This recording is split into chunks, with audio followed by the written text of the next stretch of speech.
Welcome to mister unbox and travel. ഇന്നത്തെ video എന്ന് പറയുന്ന ഒരു സ്മാർട്ട് ഫോണിൻ്റെ അൺബോക്സിംഗ് വീഡിയോ ആണ് നമ്മളിന്ന് ചെയ്യാൻ പോകുന്നത്. പക്ഷേ ആ ഒരു സ്മാർട്ട് ഫോൺ പരിചയപ്പെടുത്തുന്നതിന് മുമ്പ് ഈ ഒരു സ്മാർട്ട് ഫോണിൽ ഇപ്പം നിലവിൽ ലഭിക്കുന്ന മറ്റ് കമ്പനികളുടെ സ്മാർട്ട് ഫോണുകളുമായി താരതമ്യം ചെയ്യുമ്പോൾ ചില പ്രത്യേകതകളും കാര്യങ്ങളും ഈ ഒരു സ്മാർട്ട് ഫോണുണ്ട്. അപ്പോൾ അതേതാണ് പ്രത്യേകതകൾ അല്ലെങ്കിൽ എന്തൊക്കെയാണ് ആ ഒരു വ്യത്യാസങ്ങളെന്ന് അറിയുവാനായിട്ട് തീർച്ചയായിട്ടും വീഡിയോ സ്കിപ്പ് ചെയ്യാതെ കാണുക. എങ്കിൽ മാത്രമേ നിങ്ങൾക്ക് ആ ഒരു വ്യത്യാസവും കാര്യങ്ങളും നിങ്ങൾക്ക് മനസ്സിലാകാൻ പറ്റൂ. അപ്പോൾ അതേതാണ് സ്മാർട്ട് ഫോൺ എന്ന് പറഞ്ഞാൽ ഹുവാവിയുടെ അല്ലെങ്കിൽ വാവയുടെ നോവ 9 ഇതാണ് ഇന്ന് നമ്മൾ അൺബോക്സ് ചെയ്യാൻ പോകുന്ന സ്മാർട്ട് ഫോൺ എന്ന് പറയുന്നത്.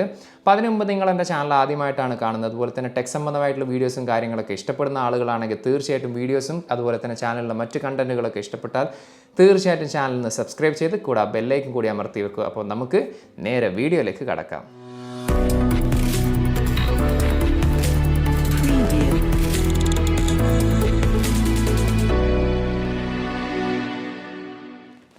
ഹുവാവി നോവ 9 ഈ ഒരു സ്മാർട്ട് ഫോണാണ് നമ്മൾ ഇന്ന് അൺബോക്സ് ചെയ്യാൻ പോകുന്നത്. ജസ്റ്റ് ഓപ്പൺ ചെയ്യാം.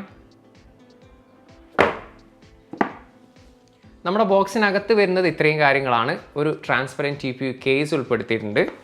66 വാട്ടിൻ്റെ 66 വാട്ടിൻ്റെ ഒരു ചാർജർ ഉൾപ്പെടുത്തിയിട്ടുണ്ട്. അതുപോലെ തന്നെ ടൈപ്പ് സി ചാർജിങ് കേബിളാണ് ഈ ഒരു സ്മാർട്ട് ഫോണിൽ ഉൾപ്പെടുന്നത്.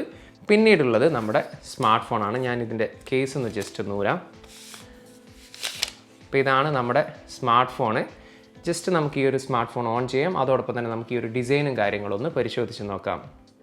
3 കളേഴ്സിലാണ് ഈ ഒരു സ്മാർട്ട് ഫോൺ അവൈലബിൾ ആയിട്ടുള്ളത്. എൻ്റെ കയ്യിലുള്ള സ്റ്റാറി ബ്ലൂവും അതുപോലെ തന്നെ ക്രഷ് ഗ്രീനും ബ്ലാക്കും, ഈ ഒരു 3 കളേഴ്സും വളരെ ബ്യൂട്ടിഫുൾ ആയിട്ടുള്ള കളേഴ്സാണ്. നമുക്കിവിടെ പിറകിൽ ഒരു നോവയുടെ എംബ്ലം കാണാം, അതുപോലെ തന്നെ ഒരു ഹുവാവിയുടെ എംബ്ലം നമുക്കിവിടെ കാണാൻ സാധിക്കും. പിറകിൽ ഉപയോഗിച്ചിരിക്കുന്ന മെറ്റീരിയൽ എന്ന് പറയുന്നത് ഫ്രോസ്റ്റഡ് ഗ്ലാസ് മെറ്റീരിയലാണ്. അതുകൊണ്ട് തന്നെ സ്മഡ്ജസോ കാര്യങ്ങളൊന്നും നമുക്ക് ഈ ഒരു ഫോണിൽ കാണാൻ സാധിക്കില്ല. അതുപോലെ തന്നെ 4 ക്യാമറയാണ് പിറകിൽ ഉപയോഗിച്ചിരിക്കുന്നത്. ക്യാമറ മൊഡ്യൂൾ എടുത്ത് പറയേണ്ട തന്നെ ഒരു ഭംഗിയുള്ള ഒരു ഡിസൈൻ തന്നെയാണ് ഉൾപ്പെടുത്തിയിരിക്കുന്നത്. ഇനി സൈഡ് വശത്തേക്ക് വന്നാൽ നമുക്കിവിടെ പ്ലാസ്റ്റിക് ഫ്രെയിമാണ് ഇതിൻ്റെ ബോഡി മെറ്റീരിയലായിട്ട് വരുന്നത്. 7.77 mm ആണ് ഇതിൻ്റെ ബോഡി തിക്നെസ് വരുന്നത്. അപ്പോൾ one of the slimmest smart phone എന്ന് വേണമെങ്കിൽ നമുക്ക് ഈ ഒരു സ്മാർട്ട് ഫോണിനെ വിശേഷിപ്പിക്കാം. അതുപോലെ തന്നെ ബോഡി വെയിറ്റ് വരുന്നത് 175 ഗ്രാം മാത്രമാണ് ഇതിൻ്റെ ബോഡി വെയിറ്റ് വരുന്നത്. അപ്പോൾ അതൊരു സ്ലിമ്മസ്റ്റ് ആയിട്ടുള്ള അല്ലെങ്കിൽ നമുക്കൊരു വെയ്റ്റ്ലെസ് ആയിട്ടുള്ള ഒരു സ്മാർട്ട് ഫോൺ തന്നെയാണ് ഇത്. അതുപോലെ തന്നെ റൈറ്റ് സൈഡിൽ നോക്കുകയാണെങ്കിൽ നമുക്കിവിടെ ഒരു പവർ ബട്ടൺ കാണാൻ സാധിക്കും, ഒരു volume up and down button നമുക്കിവിടെ കാണാൻ സാധിക്കും. മുകൾ വശത്തായിട്ട് നമുക്കൊരു എക്സ്റ്റേണൽ മൈക്ക് കാണാം. ലെഫ്റ്റ് സൈഡ് കംപ്ലീറ്റ്ലി ബ്ലാങ്ക് ആണ്. താഴ്വശത്ത് നമുക്ക് സിം ട്രേ പോലും 2 nano SIM card 2 4G nano SIM card use ചെയ്യുന്ന തരത്തിലുള്ള സിം ട്രേ ആണ് ഉൾപ്പെടുത്തിയിരിക്കുന്നത്. മെമ്മറി കാർഡ് ഇടാനുള്ള ഒരു ഓപ്ഷൻ ഇല്ല. അതുപോലെ തന്നെ ഒരു എക്സ്റ്റേണൽ മൈക്ക്, ഒരു ടൈപ്പ് സി ചാർജിങ് പോർട്ട്. ഇവിടെ തന്നെയാണ് നമുക്ക് ഇയർഫോൺ യൂസ് ചെയ്യാൻ സാധിക്കുക, ഒരു സ്പീക്കർ ഗ്രില്ല്. ഇത്രയാണ് നമ്മളൊരു ഡിസൈനിൽ നോക്കുകയാണെങ്കിൽ നമുക്ക് കാണാൻ സാധിക്കുക. അപ്പോൾ ഓവറോൾ ഡിസൈൻ നോക്കുകയാണെങ്കിൽ ഒരു പ്രീമിയം ലുക്കുള്ള ഒരു ഡിസൈൻ തന്നെയാണ് ഈ ഒരു സ്മാർട്ട് ഫോണിൽ കമ്പനി ഉൾപ്പെടുത്തിയിരിക്കുന്നത്. 6.57 ഇഞ്ചിൻ്റെ OLED ഡിസ്പ്ലേ ആണ് ഈ ഒരു സ്മാർട്ട് ഫോണിൽ ഉൾപ്പെടുത്തിയിരിക്കുന്നത്. അതും കേർവ്ഡ് ആയിട്ടുള്ള ഒരു ഡിസ്പ്ലേ ആണ് ഉൾപ്പെടുന്നത്. 120 Hz ആണ് ഇതിൻ്റെ റിഫ്രഷ് റേറ്റ് വരുന്നത്. ഫുൾ HD+ ആണ് ഇതിൻ്റെ റെസൊല്യൂഷൻ വരുന്നത്. 300 Hz ആണ് ഇതിൻ്റെ ടച്ച് സാമ്പിളിംഗ് റേറ്റ് വരുന്നത്. 392 പിക്സൽ പെർ ഇഞ്ച് ആണ് ഇതിൻ്റെ ഡെൻസിറ്റി എന്ന് പറയുന്നത്. അതുപോലെ തന്നെ ഒരു പഞ്ച് ഹോൾ ക്യാമറയാണ് ഉൾപ്പെടുത്തിയത്. അതുകൊണ്ട് തന്നെ നമുക്ക് വിഷ്വലും കാര്യങ്ങളൊക്കെ യാതൊരു വിധത്തിലുള്ള ഡിസ്റ്റർബ് ഇല്ലാതെ ഫുൾ ഡിസ്പ്ലേ ആയിട്ട് നമുക്കിതിൽ കാണാനും സാധിക്കുന്നുണ്ട്. അതുപോലെ തന്നെ ഡിസ്പ്ലേയുടെ കാര്യം എടുത്തു പറഞ്ഞാൽ നമുക്ക് വലിയ രീതിയിൽ എടുത്തു പറയത്തക്ക കുറ്റങ്ങളോ കാര്യങ്ങളൊന്നും ഇല്ലാത്ത വളരെ ഷാർപ്പായിട്ടുള്ള വിഷ്വലും കാര്യങ്ങളാണ് നമുക്കിതിൽ കാണാൻ സാധിക്കുക. അതുപോലെ തന്നെ ആംഗിളും കാര്യങ്ങളൊക്കെ നോക്കിയാൽ എല്ലാ ആംഗിളിലും നമുക്ക് ഏകദേശം ഒരേ രീതിയിലുള്ളൊരു കളർ തന്നെയാണ് കാണാൻ സാധിക്കുന്നത്. അപ്പോൾ ഡിസ്പ്ലേയുടെ കാര്യം എടുത്താൽ one of the best display എന്ന് വേണമെങ്കിൽ നമുക്ക് ഈ ഒരു ഹുവാവിയുടെ നോവ 9 ഡിസ്പ്ലേയെ വിശേഷിപ്പിക്കാം. കോൾകോം സ്നാപ്ഡ്രാഗൺ 778G എന്ന് പറയുന്ന 4G ചിപ്സെറ്റാണ് ഈ ഒരു സ്മാർട്ട് ഫോണിൽ ഉപയോഗിച്ചിരിക്കുന്നത്. 6 nm ആണ് ഇതിൻ്റെ ചിപ്സെറ്റ് സൈസ് വരുന്നത്. ഒക്ടാ കോറിൽ 2.4 GHz ആണ് ഇതിൻ്റെ ക്ലോക്ക് സ്പീഡ് വരുന്നത്. ഇനി GPU സൈഡ് പരിശോധിക്കുകയാണെങ്കിൽ Adreno 642L എന്ന് പറയുന്ന GPU ആണ് ഈ ഒരു സ്മാർട്ട് ഫോണിൽ ഉപയോഗിച്ചിരിക്കുന്നത്. അപ്പോൾ GPU അല്ലെങ്കിൽ നമുക്ക് ഈ ഒരു പ്രൊസസ്സറും കാര്യങ്ങളൊക്കെ നോക്കുകയാണെങ്കിൽ ഒരു മിഡ് റേഞ്ച് ലെവലിലുള്ള പ്രൊസസ്സറായിട്ട് നമുക്ക് ഈ ഒരു പ്രൊസസ്സറിനെ വിലയിരുത്താം. അല്ലാതെ ഒരു ഹൈ എൻഡ് ലെവലിലുള്ള പ്രൊസസ്സറോ കാര്യമോ അല്ല. പക്ഷേ ഒരു ഡീസൻ്റ് ആയിട്ടുള്ള ഒരു സ്പെക്ക് തന്നെയാണ് ഈ ഒരു സ്മാർട്ട് ഫോണിൽ കൊടുത്തിട്ടുള്ളത്. അതുപോലെ തന്നെ 5G ഇല്ല, പകരം 4G മാത്രമേ ഈ ഒരു സ്മാർട്ട് ഫോണിൽ ലഭിക്കത്തുമുള്ളൂ. അതോടൊപ്പം തന്നെ നമുക്ക് ഓവറോൾ നോക്കുകയാണെങ്കിൽ ഈ ഒരു പ്രൊസസ്സർ വെച്ചിട്ട് വലിയ ലാഗോ കാര്യങ്ങളൊന്നും ഇല്ലാതെ വളരെ സ്മൂത്തായിട്ട് തന്നെ നമുക്ക് ഈ ഒരു സ്മാർട്ട് ഫോൺ യൂസ് ചെയ്യാനും സാധിക്കുന്നുണ്ട്. 2 മെമ്മറി വേരിയൻറ്റിലാണ് ഈ ഒരു സ്മാർട്ട് ഫോൺ അവൈലബിൾ ആയിട്ടുള്ളത്. 8GB റാമിൽ 128ഉം 8GB റാമിൽ 256GB മെമ്മറിയും. ഇനി കണക്ടിവിറ്റിയുടെ കാര്യം എടുത്താൽ ഡ്യുവൽ 4G നാനോ സിം കാർഡാണ് ഈ ഒരു സ്മാർട്ട് ഫോൺ നമുക്ക് യൂസ് ചെയ്യാൻ സാധിക്കും. അതോടൊപ്പം നമുക്ക് മെമ്മറി കാർഡ് എക്സ്റ്റെൻഡ് ചെയ്യാനുള്ള ഒരു ഓപ്ഷൻ ഇല്ല.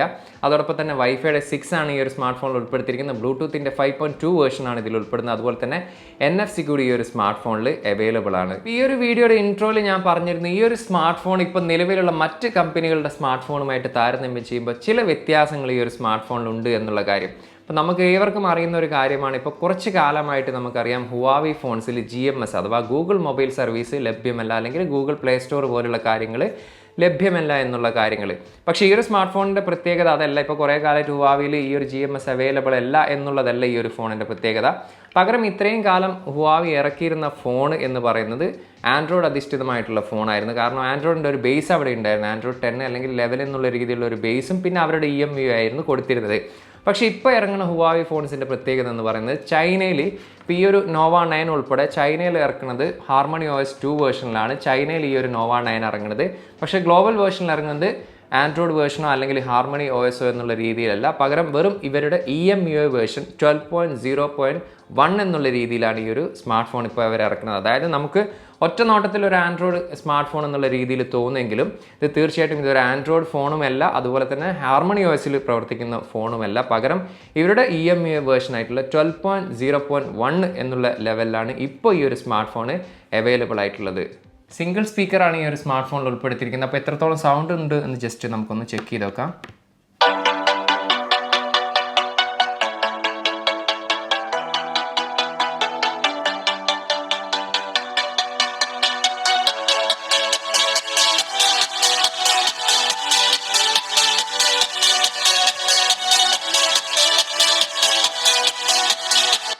ഒരു വലിയ ലൗഡി ആയിട്ടുള്ള സൗണ്ട് അല്ല, എങ്കിൽ വളരെ ചെറിയൊരു സൗണ്ട് അല്ലാത്ത രീതിയിൽ നമുക്കൊരു എബോ ആവറേജ് അല്ലെങ്കിൽ ഒരു ഡീസൻ്റ് ആയിട്ടുള്ള ഒരു സൗണ്ട് ക്വാളിറ്റിയാണ് നമുക്ക് ഈ ഒരു സ്മാർട്ട് ഫോണിൽ നിന്ന് കേൾക്കാൻ സാധിച്ചിട്ടുള്ളത്.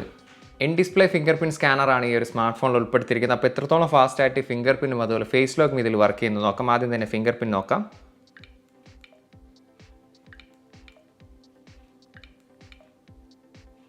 വളരെ ഫാസ്റ്റായിട്ട് തന്നെ ഫിംഗർ പ്രിൻറ്റ് സ്കാനിങ് ഇതിൽ വർക്ക് ചെയ്യുന്നുണ്ട്. ഇനി നമുക്ക് ഫേസ് ലോക്ക് നോക്കാം.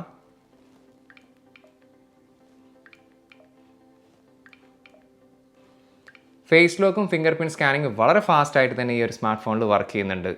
4300 mAh ബാറ്ററിയാണ് ഈ ഒരു സ്മാർട്ട് ഫോണിൽ ഉൾപ്പെടുത്തിയിരിക്കുന്നത്. അതോടൊപ്പം തന്നെ 66 വാട്ടിൻ്റെ ചാർജറാണ് ഈ ഒരു സ്മാർട്ട് ഫോണിൻ്റെ ഒപ്പം ലഭിക്കുന്നത്. 0 to 100 ഏകദേശം 38 മിനിറ്റ് കൊണ്ട് ചാർജ് ഫുള്ളാവും. അത്യാവശ്യം ഒരു നല്ലൊരു രീതിയിലുള്ള ഒരു ബാറ്ററി ബാക്കപ്പ് തന്നെയാണ് എനിക്ക് ഈ ഒരു സ്മാർട്ട് ഫോണിൽ ലഭിച്ചിട്ടുള്ളത്. ഈ ഒരു Huawei Nova 9 ക്യാമറയുടെ കാര്യം എടുത്താൽ 4 ക്യാമറയാണ് പിറകിൽ ഉൾപ്പെടുത്തിയിരിക്കുന്നത്. 50 മെഗാപിക്സലിൻ്റെ f1.9 അപ്പാച്ചറോട് കൂടിയിട്ടുള്ള മെയിൻ ലെൻസും 8 മെഗാപിക്സലിൻ്റെ f2.2 അപ്പാച്ചറോട് കൂടിയിട്ടുള്ള അൾട്രാ വൈഡും 2 മെഗാപിക്സലിൻ്റെ f2.4 അപ്പാച്ചറോട് കൂടിയിട്ടുള്ള ഡെപ്ത് സെൻസറും 2 മെഗാപിക്സലിൻ്റെ f2.4 അപ്പാച്ചറോട് കൂടിയിട്ടുള്ള മാക്രോ ലെൻസുമാണ് ഈ ഒരു സ്മാർട്ട് ഫോണിൽ ഉൾപ്പെടുത്തിയിരിക്കുന്നത്. ഇപ്പോൾ ക്യാമറ പെർഫോമൻസിൻ്റെ കാര്യം എടുത്താൽ ഒരു 100% സാറ്റിസ്ഫൈഡ് ആയിട്ടുള്ള ഒരു ക്യാമറ പെർഫോമൻസ് ആണ് എനിക്കിതിൽ ഫീൽ ചെയ്തിട്ടുള്ളത്. ഈവൻ ഡേ നൈറ്റ് ഫോട്ടോസ് ആയാലും അല്ലെങ്കിൽ മാക്രോ ഫോട്ടോസ് ആയാലും അൾട്രാ വൈഡ് ഫോട്ടോസ് ആയാലും ഏത് തരത്തിലുള്ള ഫോട്ടോസ് ആയാലും നമുക്ക് അത്യാവശ്യം നാച്ചുറൽ കളേഴ്സ് ആയിട്ടുള്ള ഫോട്ടോയും ലഭിക്കുന്നുണ്ട്. അതോടൊപ്പം തന്നെ എടുക്കുന്ന ഫോട്ടോസൊക്കെ അത്യാവശ്യം ഷാർപ്പായിട്ടുള്ള രീതിയിലുള്ള ഫോട്ടോ ഔട്ട്പുട്ടാണ് എനിക്കിതിൽ കാണാൻ സാധിച്ചിട്ടുള്ളത്. അപ്പോൾ ഓവറോൾ ക്യാമറയുടെ കാര്യം എടുത്താൽ നമുക്കൊരു ഫോട്ടോഗ്രാഫി ഇഷ്ടപ്പെടുന്ന അല്ലെങ്കിൽ ഒരു ക്യാമറ പെർഫോമൻസ് ഓറിയൻറ്റഡ് ആയിട്ടുള്ള ഒരു ഫോണൊക്കെ നോക്കുകയാണെങ്കിൽ അത്യാവശ്യം മികച്ചു നിൽക്കുന്ന ഒരു പെർഫോമൻസ് തന്നെയാണ് Huawei Nova 9 ക്യാമറ ഡിപ്പാർട്ട്മെൻറ്റിൽ എനിക്ക് കാണാൻ സാധിച്ചിട്ടുള്ളത്. ഇത് Nova 9 എടുക്കുന്ന വീഡിയോ ഫുട്ടേജ് ആണ്. 4Kയിൽ 30 ഫ്രെയിം പെർ സെക്കൻഡിലാണ് വീഡിയോ ഷൂട്ട് ചെയ്യുന്നത്. ഇലക്ട്രോണിക് ഇമേജ് സ്റ്റെബിലൈസേഷനാണ് ഇതിൽ ഉൾപ്പെടുത്തിയിരിക്കുന്നത്. അതുകൊണ്ട് തന്നെ യാതൊരു വിധത്തിലുള്ള ഷേക്കിങ്ങോ കാര്യങ്ങളോ ഒന്നുമില്ല. എൻ്റെ കയ്യിലാണ് മൊബൈൽ ഉപയോഗിക്കുന്നത്. അതുപോലെ തന്നെ ഓഡിയോ ക്വാളിറ്റിയും വീഡിയോ ക്വാളിറ്റിയൊക്കെ അത്യാവശ്യം നല്ല രീതിയിൽ തന്നെ കാണാൻ സാധിക്കുന്നുണ്ട്. അതുപോലെ തന്നെ കളറിൻ്റെ കാര്യം എടുത്താൽ നാച്ചുറൽ ആയിട്ടുള്ള കളേഴ്സാണ് ഇതിൽ നമുക്ക് കാണാൻ സാധിക്കുന്നത്. വലിയ രീതിയിലുള്ള സാച്ചുറേഷനോ കാര്യങ്ങളോ ഒന്നുമില്ല. ഓവറോൾ വീഡിയോയുടെ കാര്യം എടുത്താൽ വളരെ മികച്ച രീതിയിലുള്ള ഒരു വീഡിയോ ഔട്ട്പുട്ട് തന്നെയാണ് എനിക്കിതിൽ കാണാൻ സാധിക്കുന്നത്. സെൽഫിയുടെ കാര്യം എടുത്താൽ 32 മെഗാപിക്സലിൻ്റെ f2.0 അപ്പാച്ചറോട് കൂടിയിട്ടുള്ള പഞ്ച് ഹോൾ ക്യാമറയാണ് ഈ ഒരു സ്മാർട്ട് ഫോണിൽ ഉൾപ്പെടുത്തിയിരിക്കുന്നത്. അതോടൊപ്പം തന്നെ 4Kയിൽ 30 ഫ്രെയിം പെർ സെക്കൻഡ് വരെ നമുക്ക് ഇതിലൂടെ വീഡിയോ ഷൂട്ട് ചെയ്യാൻ സാധിക്കും. ഇപ്പോൾ ഈ ഒരു സ്മാർട്ട് ഫോണിലെടുത്ത ഫോട്ടോ ഔട്ട്പുട്ടിനെ കുറിച്ച് പറയുന്നതിന് മുമ്പ് നമുക്കറിയാം, നമ്മൾ ഒത്തിരി ചൈനീസ് സ്മാർട്ട് ഫോണുകൾ റിവ്യൂ ചെയ്തതാണ്. ആ ഒരു സമയത്ത് പറഞ്ഞ പ്രധാന കംപ്ലയിൻറ്റ് എന്ന് പറയുന്നത് ഈവൻ Huawei ഫോൺ ഉൾപ്പെടെ നമുക്ക് കിട്ടുന്ന സെൽഫിയിലെടുത്ത ഔട്ട്പുട്ട് എന്ന് പറയുന്നത് വളരെ മോശമായിട്ടുള്ള രീതിയിലുള്ള ഔട്ട്പുട്ടായിരുന്നു മിക്ക ചൈനീസ് സ്മാർട്ട് ഫോണിലും നമുക്ക് കാണാൻ സാധിച്ചില്ല. ഒന്നെങ്കിൽ ഓവർ ബ്യൂട്ടിഫിക്കേഷൻ ആയിട്ടുള്ള ഫോട്ടോസ്, അല്ലെങ്കിൽ ഒരു ഓയിൽ പെയിൻറ്റുള്ള രീതിയിലുള്ള തരത്തിലുള്ള ഫോട്ടോ, അല്ലെങ്കിൽ എടുത്ത ഫോട്ടോ സൂം ചെയ്യുമ്പോൾ വളരെ ക്വാളിറ്റി കുറഞ്ഞ രീതിയിലുള്ള ഫോട്ടോ ആയിരുന്നു മിക്ക ചൈനീസ് സ്മാർട്ട് ഫോണിലും നമുക്ക് കാണാൻ സാധിച്ചിട്ടുള്ളത്. എങ്കിൽ ഈ ഒരു Huawei Nova 9 കാര്യം എടുത്താൽ നേരെ വിപരീതമാണ്. ഞാനിപ്പോൾ ഈ ഒരു Nova 9 എടുത്ത ഫോട്ടോസിൻ്റെ സാമ്പിൾസ് ഞാൻ ഇതിൻ്റെ കൂടെ കൊടുക്കാം. എനിക്ക് ഫീൽ ചെയ്തതെന്ന് പറയുന്നത് നല്ല രീതിയിൽ നാച്ചുറൽ ആയിട്ടുള്ള കളേഴ്സ് ഔട്ട്പുട്ടാണ് മിക്ക സെനേരിയോയിലും നമുക്കിതിൽ കാണാൻ സാധിക്കുന്നത്. അതോടൊപ്പം തന്നെ എടുത്ത ഫോട്ടോസിൻ്റെ ക്വാളിറ്റി പരിശോധിച്ച് ഈവൻ സൂം ചെയ്ത് നോക്കിയാലും വളരെ ഷാർപ്പായിട്ട് വളരെ ക്വാളിറ്റി ആയിട്ട് നമുക്ക് ഫോട്ടോ ഔട്ട്പുട്ട് കാണാൻ സാധിക്കുന്നുണ്ട്. അപ്പോൾ അതുകൊണ്ട് തന്നെയാണ് എനിക്ക് ഈ ഒരു സ്മാർട്ട് ഫോൺ വേണമെങ്കിൽ നമുക്ക് one of the best selfie camera smart phone എന്ന് വേണമെങ്കിൽ നമുക്ക് ഈ ഒരു സ്മാർട്ട് ഫോൺ വിശേഷിപ്പിക്കാം. അപ്പോൾ ഓവറോൾ പിറകിലെ ക്യാമറ അല്ലെങ്കിൽ സെൽഫി ക്യാമറയും നമുക്ക് നോക്കുകയാണെങ്കിൽ ഈ ഒരു ക്യാമറ ഡിപ്പാർട്ട്മെൻറ്റിൻ്റെ കാര്യത്തിൽ വളരെ സാറ്റിസ്ഫൈഡ് ആണ്, പിറകിലെ ക്യാമറയായാലും മുന്നിലെ ക്യാമറയായാലും. അപ്പം one of the best camera smart phone എന്ന് വേണമെങ്കിൽ നമുക്ക് ഈ ഒരു സ്മാർട്ട് ഫോണിനെ വിശേഷിപ്പിക്കാം. ഈ ഒരു Huawei Nova 9 അതിൻ്റെ പ്രൈസ് ഇവിടെ ഖത്തറിൽ വരുന്നത് 8GB + 128GB വരുന്നത് 1799 ഖത്തർ റിയാലാണ് ഈ ഒരു പ്രൊഡക്റ്റിന് ഇവിടെ പ്രൈസ് വരുന്നത്. അപ്പോൾ ഓവറോൾ നമുക്ക് ഈ ഒരു സ്മാർട്ട് ഫോൺ നോക്കിയാൽ ഏറ്റവും മികച്ച രീതിയിലുള്ള ഒരു ഡിസ്പ്ലേ തന്നെയാണ് ഉൾപ്പെടുത്തിയിരിക്കുന്നത്. അതോടൊപ്പം തന്നെ വളരെ സ്റ്റൈലിഷ് ആയിട്ടുള്ള ഒരു ഡിസൈനാണ്. അതും കൂടാതെ തന്നെ വളരെ മികച്ച രീതിയിലുള്ള ക്യാമറ പെർഫോമൻസ് ആണ് എനിക്ക് ഈ ഒരു സ്മാർട്ട് ഫോണിൽ കാണാൻ സാധിച്ചിട്ടുള്ളത്. അതോടൊപ്പം തന്നെ എടുത്തു പറയേണ്ട മറ്റു കാര്യം എന്ന് പറയുന്നത് ഇതൊരു 4G സ്മാർട്ട് ഫോണാണ്, 5G സ്മാർട്ട് ഫോൺ അല്ല എന്നുള്ളതും, അതോടൊപ്പം തന്നെ ഗൂഗിളിൻ്റെ മൊബൈൽ സർവീസ് ഇല്ല എന്നുള്ളതും നമ്മൾ ഈ ഒരു സ്മാർട്ട് ഫോണിൽ എടുത്തു പറയേണ്ട ഒരു കാര്യമാണ്. അപ്പോൾ തീർച്ചയായിട്ടും നിങ്ങളൊരു Huawei മൊബൈൽ ഇഷ്ടപ്പെടുന്ന ആളുകളാണെങ്കിൽ തീർച്ചയായിട്ടും ഈ ഒരു സ്മാർട്ട് ഫോൺ നിങ്ങൾക്ക് ചൂസ് ചെയ്യാം. അതോടൊപ്പം തന്നെ നിങ്ങളുടെ കയ്യിലൊരു ഗൂഗിൾ പ്ലേ സ്റ്റോറുള്ള ഒരു ആൻഡ്രോയിഡ് ഫോൺ അതുപോലെ തന്നെ ഒരു ആപ്പിൾ ഫോണൊക്കെ കാര്യങ്ങളൊക്കെ യൂസ് ചെയ്യുന്ന ആളാണെങ്കിൽ സെക്കൻഡറി ആയിട്ടുള്ള അല്ലെങ്കിൽ ഒരു പ്രൈമറി ആയിട്ടൊരു ഫോൺ എന്നുള്ള രീതിയിൽ നിങ്ങൾക്ക് ഈ ഒരു സ്മാർട്ട് ഫോണിനെ ചൂസ് ചെയ്യാവുന്നതാണ്. അപ്പോൾ എന്നും പറയാറുള്ള പോലെ ഇന്നത്തെ ഈ ഒരു വീഡിയോ ഇഷ്ടപ്പെട്ടാൽ തീർച്ചയായിട്ടും ഒന്ന് ലൈക്ക് ചെയ്യുക. അതുപോലെ ഈ ഒരു വീഡിയോയെക്കുറിച്ചും ഈ ഒരു സ്മാർട്ട് ഫോണിനെ കുറിച്ചുള്ള അഭിപ്രായങ്ങളും നിർദ്ദേശങ്ങളും തീർച്ചയായിട്ടും ഒന്ന് കമൻറ്റിൽ രേഖപ്പെടുത്തുക. ടെക് സംബന്ധമായിട്ടുള്ള സംശയങ്ങളും കാര്യങ്ങളൊക്കെ ഉണ്ടെങ്കിൽ നിങ്ങൾക്ക് തീർച്ചയായിട്ടും എൻ്റെ ഇൻസ്റ്റാഗ്രാമിൻ്റെയും ഫേസ്ബുക്കിൻ്റെയും ലിങ്ക് ഞാൻ ഡിസ്ക്രിപ്ഷനിൽ കൊടുക്കുന്നുണ്ട്. അവിടെ നിങ്ങൾക്ക് മെസ്സേജ് അയച്ച് ചോദിക്കാവുന്നതാണ്.